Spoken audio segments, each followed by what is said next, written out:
할렐루야. 일본의 인재 개발 전문가인 이 아이하라 다카오라는 사람이 있습니다. 이 사람이 쓴 책 가운데 왜 성공하는 사람만 성공할까라는 책이 있습니다. 왜 성공하는 사람만 성공할까? 이 책의 내용을 보면은요, 이런 얘기가 나옵니다. 무엇을 해도 되는 인생이 있고요, 무엇을 해도 안 되는 인생이 있다라고 말합니다. 이런 무엇을 해도 되는 인생을 선순환의 삶을 사는 사람이다. 무엇을 해도 안 되는 인생을 여러분 악순환의 삶을 사는 사람이다. 여러분 그런 것 같습니까? 이상하게 어떤 분은요 계속 악순환을 반복하며 살아가는 분들도 있습니다. 이상하게.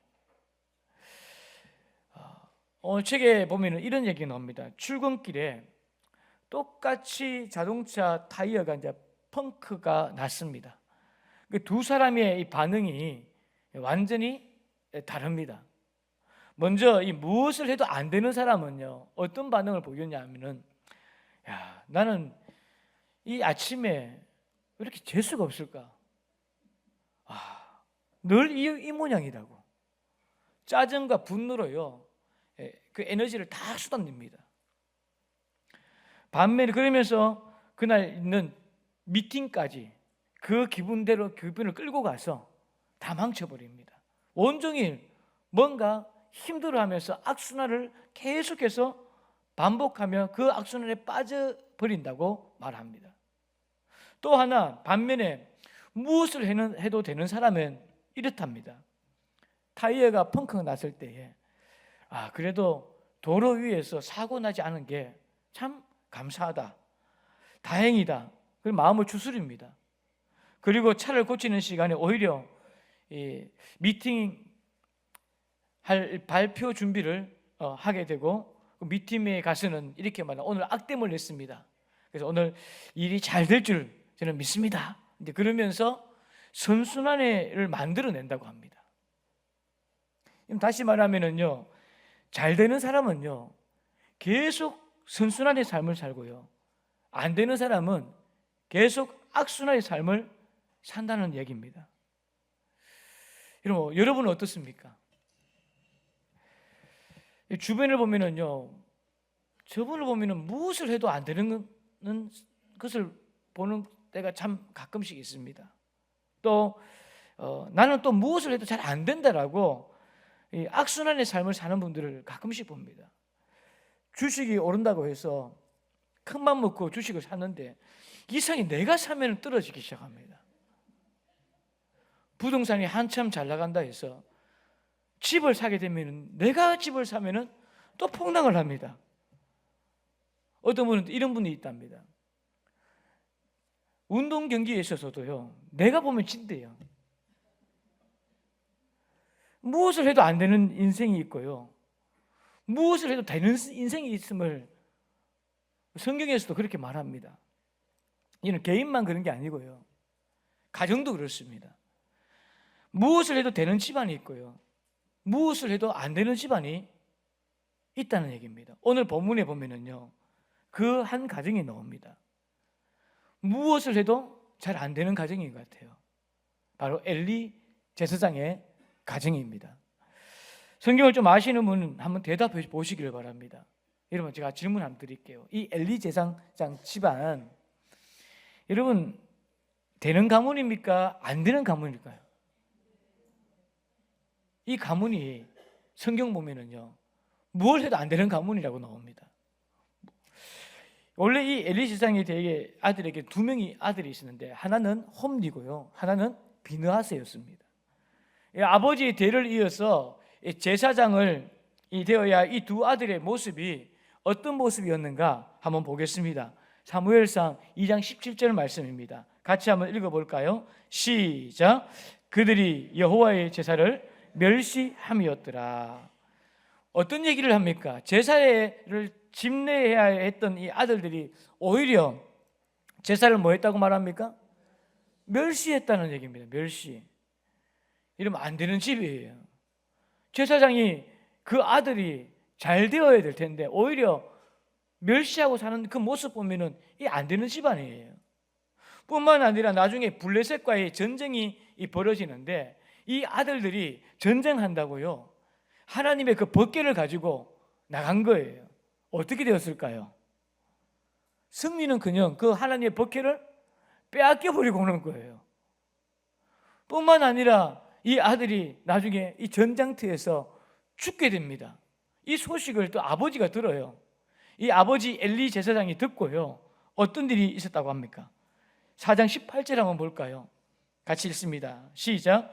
하나님의 괴를 말할 때에 엘리가 자기 의자에서 뒤로 넘어져 문 곁에서 목이 부러져 죽었으나.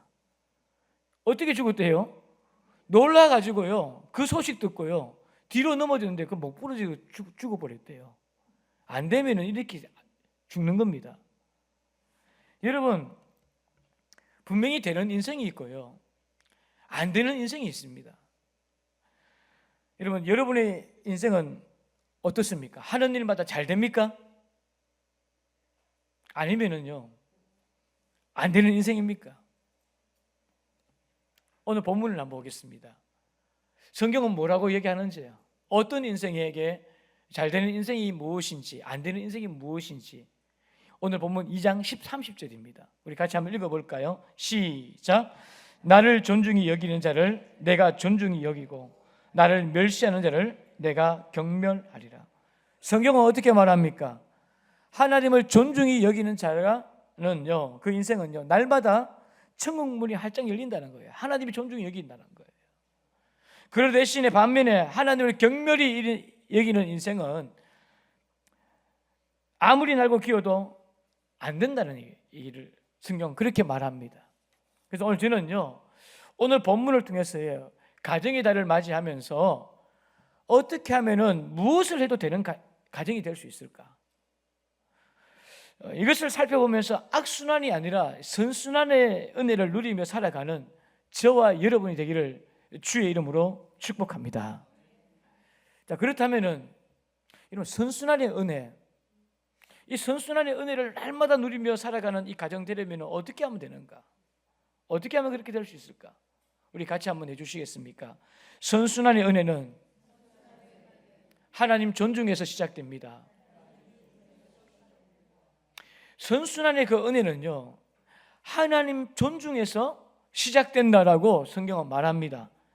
오늘 본문 2장 30절 말씀, 자, 어떻게 말하는지 다시 한번 보겠습니다. 존중의 하나님의 은혜는 언제 시작되어지는가? 시작.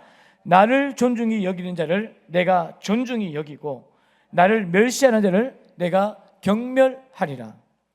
하나님은 어떤 사람을 존중히 여긴다고요? 나를 존중히 여기는 자. 그리고 어떤 사람을 경멸한다고? 나를 멸시하는 자. 여러분, 이 하나님이 존중히 여겨 주시는 인생과요, 하나님이 이 경멸히 여기는 인생에 어떤 차이가 난다고 성경은 말할까요? 어떤 차이가 날까요? 하나님을 존중히 여기는 인생, 하나님을 멸시하는 인생, 어떤 차이가 일어날까? 성경을 보면 이에 대한 이야기가 여러 군데서 나옵니다. 특히 오늘은요, 예수님께서 이 나사렛이라는 동네에서 있었던 일을 여러분에게 잠깐 소개하려고 합니다. 자, 마가복음 6장 5절입니다. 우리 같이 한번 읽어주시면 고맙겠습니다. 시작. 거기서는 아무 권능도 행하실 수 없어 다만 소수 병자에게 안수하여 고치실 뿐이었고. 어떤 이야기입니까? 나사렛이라는 동네가 어떤 동네입니까? 예수님의 고향입니다. 그곳에서 또 권능을 예수님이 행하셨다고 말합니까? 행하지 않았다고 말합니까? 행할 수가 없었다고 말합니다. 여러분, 천지의 주인 되신 주님 아닙니까? 예수님이 어떻게 장수 따라서 권능을 행하기도 하고 권능을 행하지 않을 수 있습니까?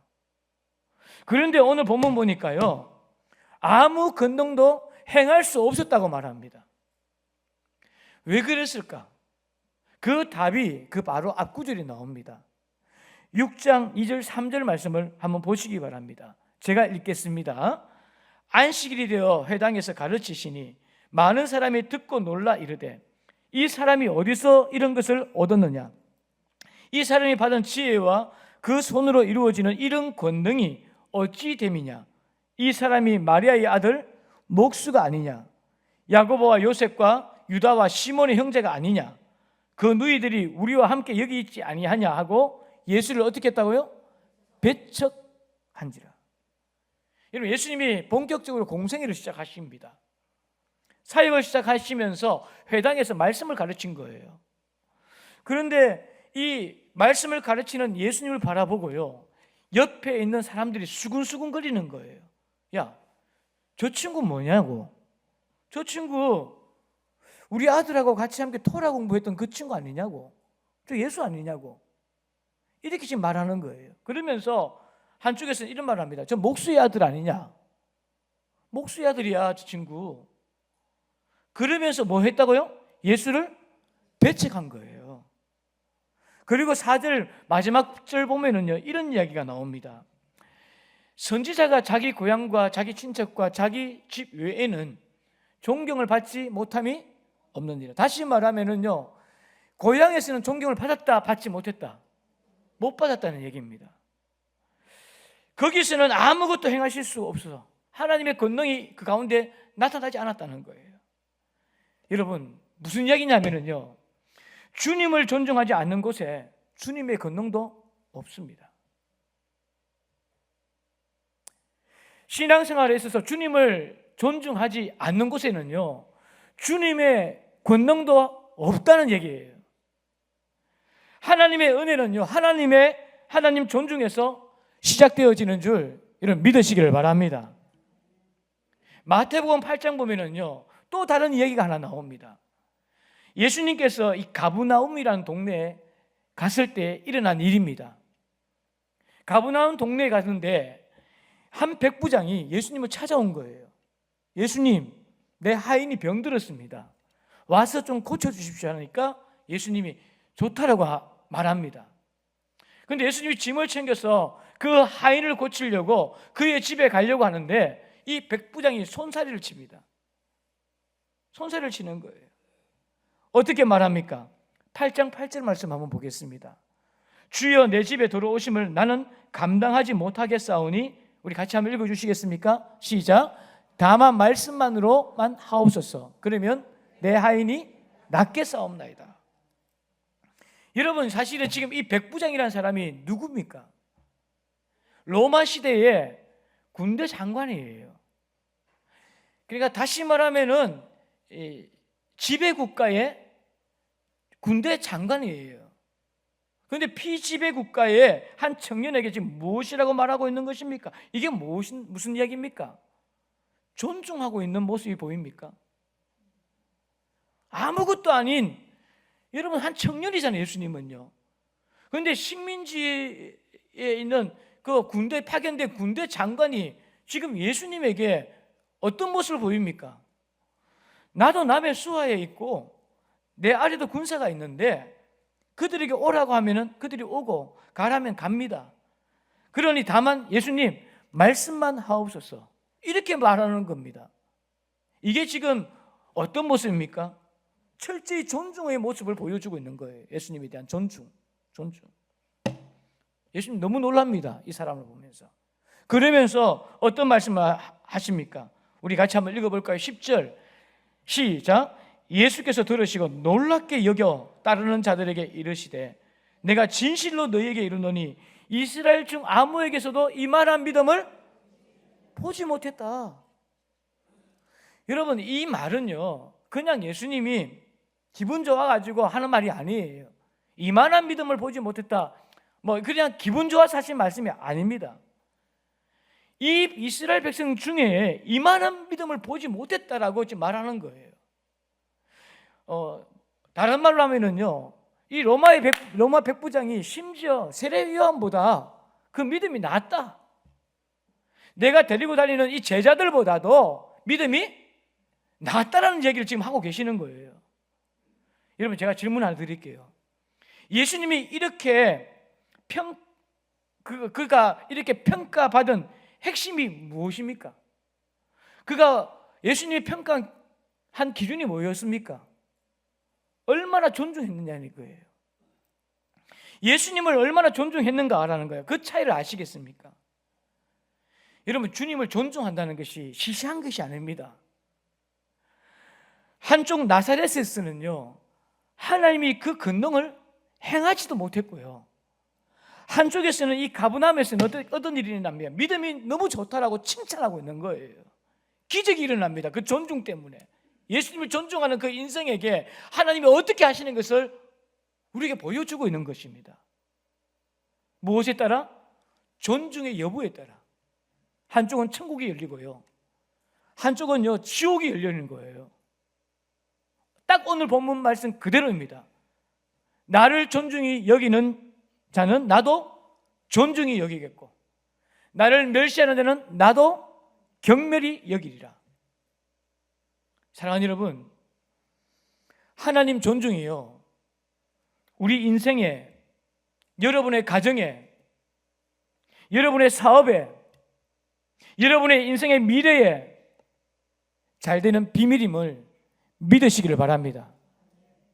하나님의 존중이, 하나님을 존중하는 이것이 우리의 잘 되어지는 인생의 비밀이라는 것을 성경은 말하고 있음을 여러분 믿으시기를 바랍니다. 왜일까요? 모든 것이 하나님의 손에 달려 있다는 겁니다. 그러면은 그 하나님 존중 어떻게 하는 것입니까? 하나님 존중한다는 것 어떻게 하는 거예요? 우리 함께 한번 해주시겠습니까? 하나님 존중은 예배에서 시작됩니다. 여러분, 엘리 가문이 대표적으로 안 되는 집안으로 낙인 찍힌 이유가 뭘까요? 뭐 때문에 낙인 찍혔을까? 안 되는 가정으로. 2장 17절 말씀 한번 보시기 바랍니다. 우리 같이 한번 읽어볼까요? 시작. 이 소년들의 죄가 여호와 앞에 심히 크면 그들이 여호와의 제사를 멸시함이었더라. 제사를 어떻게 했다고 말합니까? 멸시했다고 말합니다. 어느 정도인가 하면은요, 두 아들 이 홈리와 비느하스가요, 하나님께 제사 드릴 때마다 제물을 아무렇게나 자신이 막 취한 거예요. 가져오면은 자기가 그거 좋은 거네, 내가 가질 거야, 가져가서 마음대로 사용한 거예요. 심지어 어떻게 했냐 그러면은요, 그 앞절 16절을 보면은 이렇게 합니다. 지금 내게 내라, 그렇지 않으면은 내가 억지로 빼앗으리라 하였으니. 달라는데 이 수종도는 레위인들이 안 주면은요, 강제로가 빼앗아 버려요. 재물을 빼앗아 버렸대요. 이런 멸시라고 해서요, 단순한 무시를 얘기하는 게 아닙니다. 가볍게 여겼다는 거예요. 하나님의 예배를요. 이 멸시라고 해서 하나님을 무시하고 이 뜻이 아니에요. 단순히 하나님에 대하여 가볍게 여기는 그 모습을 얘기하는 거예요. 저는 저와 여러분이요, 예배 드릴 때마다요, 하나님 앞에 나아오는 그 어느 것 하나라도요, 소홀하게 생각하지 않았으면 좋겠습니다. 멸시라는 것이 큰 단어가 아니에요. 주님을 가볍게 여기는 행동을 얘기하는 겁니다. 예배 시간에만이라도. 우리는 어떻습니까? 주님을, 예배를 여러분 혹시 멸시하고 계시나요? 여러분, 예배는요, 곧 하나님 존중을 나타내는 것입니다. 예배는 축복의 기회인데, 이런 이 기회를 붙잡는 자와 예배를 붙잡지 못하는 자와의 차이는 하늘과 땅 차이라고 아마요. 무슨 말이냐면은, 가는 곳마다 하나님께 제단을 쌓다가 믿음의 아버지라는 호칭을 받은 사람이 있고, 성경에는요, 가는 것보다 잘못된 불을 가지고 하나님께 나아가다가 불에 다 죽는 사람도 있었다는 얘기입니다. 예배 드리다가 하나님께 믿음의 아버지라는 얘기를 듣고 예배 드리다가 어떤 사람 다 죽는 사람도 있었습니다. 이게 성경이 얘기하는 말씀이라는 겁니다. 여러분, 하나님의 사람은요, 예배에서 결정되어집니다. 그의 삶은. 예배는 주님을 만나는 자리입니다. 예배를 통해서 하나님은 우리에게 뭘 주실까요? 은혜를 베풀어 주시는 줄 믿습니다. 그래서 예배에 실패하면은요, 하나님의 은혜가 우리에게 있을까요, 없을까요? 점점 사라지는 거예요. 여러분, 예배에서 은혜를 받지 못하면, 하나님을 만나지 못하면은요, 여러분, 우리는 돌아갈 수밖에 없어요. 내 인생의 주인이 내가 아니라 내 힘으로 자꾸 살아갈 수밖에 없는 인생이 되어버립니다. 하나님 없는 인생으로 살아간다는 거예요. 예배에 성공해야 됩니다. 예배 시간에 은혜를 받아야 됩니다. 은혜는 여기서 시작되어집니다. 제가 한 가지 여쭤볼까요? 여러분의 삶의 모든 것은 누구로 말미암아 시작되어졌다고 믿습니까? 하나님 아닙니까? 내가 평생 하나님 믿는다면 그 은혜 어디서 받으시려고요? 주님은 이 자리에서 우리를 만나주시고요, 예배의 자리에서 하는 은혜를 주시는 줄 믿습니다. 저는 우리가 드리는 지금 예배의 모습이요, 어떨 때는 이런 생각을 해봅니다. 주님이 나중에 하늘에서 이 땅에 내려오실 때에 사람들의 그 모습이 어떨까? 예배 드리는 그 모습이 마지막 날에 주님 맞이하는 모습과 저는 똑같지 않을까 생각합니다. 그게 안 달라질 거예요. 주님은 갑자기 도둑같이 오시는 분이에요. 성경은 그렇게 말합니다. 그때 올 때에 우리의 모습이 어떤 모습일까? 예전에 여러분 다미 선교회 들어보셨어요? 1992년, 저는 아직도 기억나는데요, 10월 28일 사람들이 예수님 오신다고 어떻게 했습니까? 흰 소복을 입고 그날을 기다리고 재산도 다 팔아가지고 예수님 이제 세상에 직장도 필요 없고 주님만 오면 끝이다, 난리가 났었잖아요. 뉴스에도 나오고요. 주님 그렇게 안 오십니다. 사랑하는 여러분, 예배를 존중하는 저와 여러분의 삶이 되어지기를 주의 이름으로 축복합니다. 자, 그렇다면은 하나님을 존중하는 예배 어떻게 드리는가? 하나님 어떻게 하면 존중할 수 있는가? 우리 함께 한번 해주시겠습니까? 예배당에 늦지 않습니다. 오늘 좀 실제적인 것을 좀 말씀을 드리고 싶습니다. 이런 준비된 심정으로 예배 드리면은 감격이 좀 달라질까요? 저는 1부 예배 마치고 나면은 이 뒤에 벌써 와 앉아 계시는 분이 계세요. 마지막 때 우리 권사님들 몇 분 어르신들과 인사를 나눕니다. 나갈 때 1부에 마치고 뒤에 나갈 때. 그리고 권사님들을 보고 제가 이렇게 말씀드립니다. 권사님 일찍 오셨네요 라고 하면은 권사님 하신 말씀들이, 목사님 일찍 와야죠. 그분들 보면은 와서 성경 말씀을 또 한 번 더 읽어보기도 하시고요, 또 기도도 하시고요, 또 제일 앞에 앉아가지고 뭘 하시냐 하십니까? 찬송과 찬양드립니다. 저는 그 모습을 보면서 그 생각을 합니다. 한국 교회가요 잘 되어진 것은 바로 이분들의 그 모습을 통하여서, 하나님을 존중하는 그 모습을 통하여 저는 이 땅의 한국 교회가 성장하고 부흥한 줄 믿습니다. 잘 되는 이유가 있습니다. 여러분, 하나님은 우리의 머리와의 똑똑함을 보지 않습니다. 우리의 재물을 보지도 않고요, 우리의 주의도 보지 않습니다. 주님은 무엇을 본다고요? 우리의 마음 중심을 보는 하나님인 줄 믿습니다. 주님을 존중하는 그 태도로 통하여서 나를 존중히 여기니까 하나님도 이 나라와 이 민족을 존중히 여기셨다는 거예요. 그분은 배운 것이 많지 않습니다. 이분들은. 저는 앞에 앉아 계시는 우리 권사님, 우리 장로님 보면은요 제일 앞에 앉아 계시잖아요. 하나님을 존중하는 그 마음이 저는 많이 느껴져요. 여러분, 나가실 때는 그렇게 말합니다. 목사님 말씀 잘 먹었습니다 그래요. 그분의 예배에 어떻게 하나님의 은혜가 없겠습니까?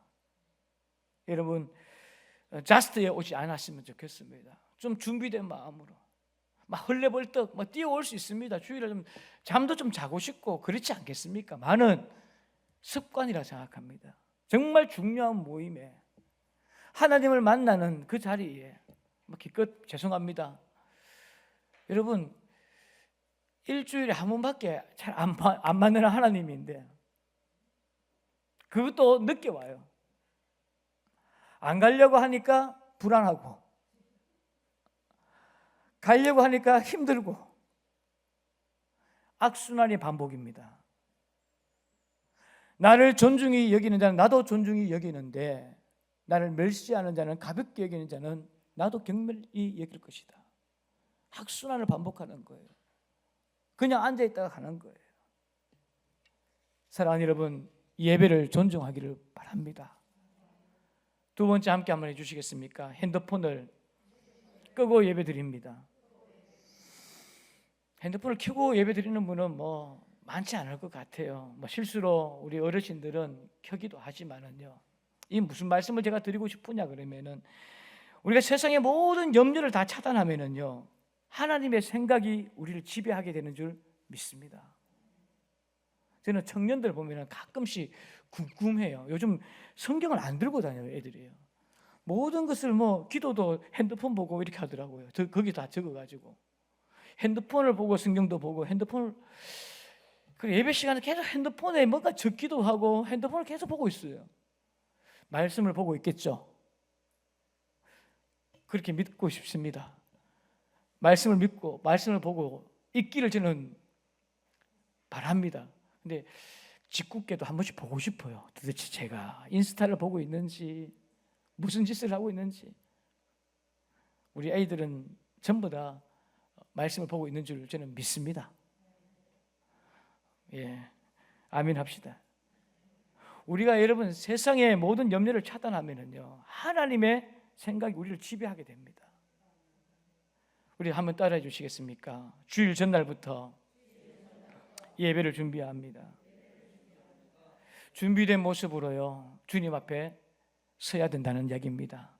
헌금을 하나 드리더라도, 여러분 주님 앞에 나오는 것, 주님께 드리는 것, 어느 것 하나라도 소홀하게 생각하지 않았으면 좋겠습니다.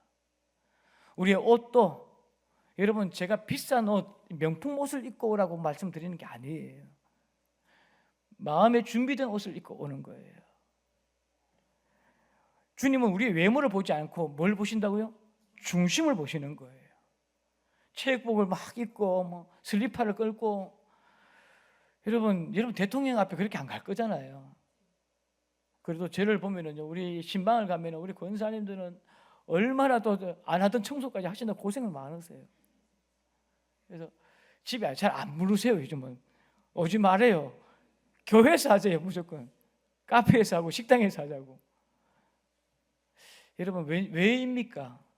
부담스럽기 때문에. 근데 이상하게 저는 부담스러워하면서 왜 주님은 안 부담스러워하세요? 여러분 준비된 옷, 제자 훈련하다 보면은 우리 성도들이 이야기합니다. 어떻게 준비하냐고 물으면은 자녀들에게 토요일 날 되면은 헌금을 따로따로 챙겨서 주고, 또 그렇게 옷도 준비하고 그렇게 합니다라는 분들도 계십니다. 하나님 이것이 존중하는 태도인 줄 여러분 믿으시기 바랍니다. 온 마음 다해 주님 사랑한다며요. 그럼 존중해야 되지 않겠습니까? 온 마음 다해 사랑하기를 바랍니다. 함께합니다. 예배 드릴 때는 치열하게 드립니다. 예배 시간은 하나님 만나는 자리입니다. 우리의 문제가 뭐냐면요, 예배의 간격을 잃어버리는 거예요. 이 말은 예배 시간에 하나님과의 인격적인 만남이 전혀 없다는 얘기입니다.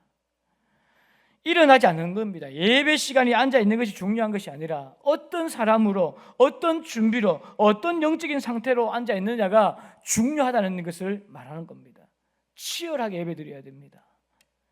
여러분 하나님이 이 예배를 받은 것도 있고 받지 않는 것도 있다고 성경은 말합니다. 가인의 제사는 내가 받지 않고 아벨의 제사는 받았다라고 말합니다. 여러분에게 질문 하나 드리겠습니다. 하나님이 가인과 아벨 제사에서 보신 것이 뭘까요? 제물이었을까요? 가인과 아벨이라는 사람이었습니다. 여러분 예배 드리는 것이 중요한 것이 아니라 예배에 성공하느냐 실패하느냐가 더 중요합니다. 태도입니다. 주님을 향한 나의 태도를 얘기하는 것, 태도를. 사람을 봅니다. 하나님은 예배를 사모하면서 주님께 드릴 때에 주님도 우리를 존중해 주실 줄 믿습니다. 마지막으로 한번 따라해 주시겠습니까? 진정한 예배의 시작은 예배당 문을 나서는 순간부터입니다. 여러분, 능력이 있는 그리스도인이 되는 것은 주일 예배자가 아니라요, 삶의 예배자입니다. 삶 가운데 주님을 드러내는 거예요. 주님을 닮아가는 모습이 나오는 것이 진정한 예배의 모습임을 여러분 믿으시고, 또한 하나님을 존중하는 태도임을 믿으시길 바랍니다. 여러분, 한편은 이 홈리와 비네아스를 보면은요, 그래도 여러분 제사장 아들 아닙니까? 지금까지 목사 아들이에요. 어떻게 이렇게 형편없는 짓을 했을까 이들이요? 이유가 있었습니다. 21절 말씀을 같이 한번 보겠습니다. 21절 시작. 엘리의 아들들은 행실이 나빠 여호와를 알지 못하더라. 행실이 나빴다는 것도 사실 충격이에요. 그런데 더 충격적인 것이 무엇입니까? 여호와를 알지 못했다는 얘기입니까? 무슨 말이냐면은 그들은 하나님이 살아계신 줄을 몰랐다는 얘기예요. 존중히 여기는 자를 존중히 여기고 멸시하는 자를 경멸히 여기신 하나님인 줄 몰랐다는 얘기예요. 지금 여호와를 알지 못하더라. 여쭤봅니다, 여러분. 그런데 저와 여러분은 어떻습니까? 우리는 모르지 않습니다. 하나님에 대하여 우리는 우리 하나님이 살아계신다는 줄을 잘 알고 있습니다. 하나님이 존중히 여기는 자를 존중히 여기는 것도 알고 있습니다. 여러분, 예배가 어떻게 드려져야 되는 것도 알까요, 모를까요? 우리는요, 알고 있다는 얘기입니다. 알았는데도 여러분, 삶에 여전히 변화가 없으면요, 하나님께서 우리에게 뭐라고 하시겠습니까? 제 질문이 어렵나요? 여러분, 알면서도, 여호와에 대해서 다 알면서도, 예배를 어떻게 드리는가 알면서도 하지 않을 때 하나님은 우리에게 어떤 이야기를 하실까요? 너희가 여전히 나를 멸시하는구나. 그리고 그 다음에 우리 인생에 행하여 돌아오는 대답이 뭘까요? 좀 부담스럽지만은요, 함께 한번 읽겠습니다. 앞에 30절입니다. 시작. 나를 멸시하는 자를 내가, 사랑하는 여러분, 이 사실을 꼭 붙들고 믿음 생활을 제대로 하며 살아가는 하나님의 자녀가 되기를 간절히 소망합니다. 하나님 존중은 어디에서 시작되어진다고요? 예배에서 시작됩니다. 마지막으로 하나님 존중은 어디에서 시작되는가 함께 합니다. 하나님의 존중은 신앙교육에서 시작됩니다. 엘리 집안이 진짜 엉망이었던 이유가 또 있었습니다. 예배가 엉망이었던 이유가 있었습니다. 왜 예배가 그들이 엉망이었을까? 그 집안에는 29절 한번 보겠습니다. 같이 읽습니다. 시작. 너는 어찌하여 내가 내 처소에서 명령한 내 제물과 예물을 밟으며 내 아들들 나보다 더 엘리 제사장이 하나님보다 누구를 중요히 여겼다고 말합니까? 아들들, 자식이 우상이었습니다. 엘리가 정말 존중해야 될 하나님은 존중하지 않고요, 누구를 더 존중하며 살았다는 거예요. 엘리가 아들들이에요. 자식들이에요. 자식이 먼저였습니다. 여러분, 그렇게 하면 자녀가 정말 더 잘 될까요? 여러분, 내 자녀는 하나님의 손에 있는 줄 여러분 믿으시기 바랍니다. 이 순서가 틀어지니까요, 아들들이 어떤 짓까지 했냐 그러면요, 성전에 수종도는 여인들까지 범하고요, 완전히 갈 때까지 다 갑니다. 이 아들들이요. 아들을 존중하면은 더 잘 되어야죠. 이 순서가 틀어지니까요, 이렇게 되어진다는. 그런데 이 아버지가 무슨 말을 한다는 말이 무엇입니까? 자, 2장 24절 한번 읽습니다. 시작. 내 아들들아, 그리하지 말라. 내게 들리는 소문이 좋지 아니하니라. 너희가 여호와 백성으로 범죄하게 하는도다. 지금 엘리 제사장이 누구 눈치를 보고 있다는 얘기입니까? 내게 들리는 소문이 좋지 아니하리라. 사람입니까? 하나님입니까? 누구 눈치를 보는 겁니까? 사람의 눈치를 보는 거예요. 그에게 하나님이 안중에도 없는 거예요. 야, 남이 이렇게 말하는데 너 좀 제발 좀 정신 차리라. 소문이 안 좋아. 여러분, 그에게는 하나님이 안중에도 없었습니다. 사람 눈치만 보고요. 어떻게 되겠습니까? 다 날아가 버립니다. 망합니다. 그 가정이 안 되는 인생이 됩니다. 여러분, 하나님을 존중히 여기십니까? 그렇다면 하나님의 자녀들, 맡기신 자녀들을 바로 세우는 주의 백성이 되어야 될 줄 믿습니다. 늦었다면 지금이라부터라도요. 여러분, 예전에는 그냥 아이들이 말 들었지만 지금은 늦었습니다. 더 피눈물을 가지고 기도해야 됩니다. 그 영혼을 놓고 기도하세요. 그것이 잘 되는 가정의 원리임을 믿으시기를 바랍니다. 말씀을 정리하겠습니다. 구세군 창설자인 부스라는 분이 계십니다. 이분이 죽음을 앞두고요, 자기 자녀가 아버지에게 다가온 거예요. 아버지 힘드시겠지만은 여기 서류에 서명을 좀 해주셔야 되겠습니다. 왜냐? 나중에 아버지 돌아가시고 나면 재산 정리하는데 힘이 듭니다. 사인을 해주세요. 그래서 아버지가 겨우 이렇게 일어나서 고개를 끄덕이면서 사인을 해줍니다. 부스가 해주고 서류처를 봉해버립니다. 아버지가 돌아가셨습니다. 돌아가신 이후에 서류를 제 자녀들이 열게 됩니다. 여는데 놀라운 일이 생긴 거예요. 서류에 이 부스 아버지의 사인이 없는 거예요. 분명히 사인하는 걸 봤는데, 적는 걸 봤는데 없어요. 그런데 대신에 그 서류에 마지막으로 남겨진 이름이 하나 있었습니다. 바로 예수님이었습니다. 그가 마지막까지 남기고 싶은 이름은 그의 자녀들이 붙들고 살아주기를 바랬던 그것이 바로 예수님이었다는 겁니다. 자기 이름을 쓴 것이 아니라 예수님이라고 썼답니다. 그의 가족에게 남길 수 있었던 최대의 유산은 그는 돈이 아닌 예수님의 이름이었습니다. 사랑하는 여러분, 무엇을 남겨주고 싶습니까? 예수님의 이름을 남겨주는 저와 여러분 되기를 간절히 소망합니다. 이것이 잘 되는 가정의 비결입니다. 잘 되는 가정의 비결입니다. 여러분, 되는 집에 있고 안 되는 가정이 있습니다. 운명이 아니에요. 이거는요. 성경은 어떻게 말합니까? 나를 존중히 여기는 자는 내가 존중히 여기고 나를 멸시하는 자를 내가 경멸히. 이게 성경의 원리임을 알고요, 하나님을 정말 존중히 여기면서 선순환의 은혜를 누리며 살아가는 우리 모두가 되어졌으면 좋겠습니다. 어떻게 해요? 예배에서부터.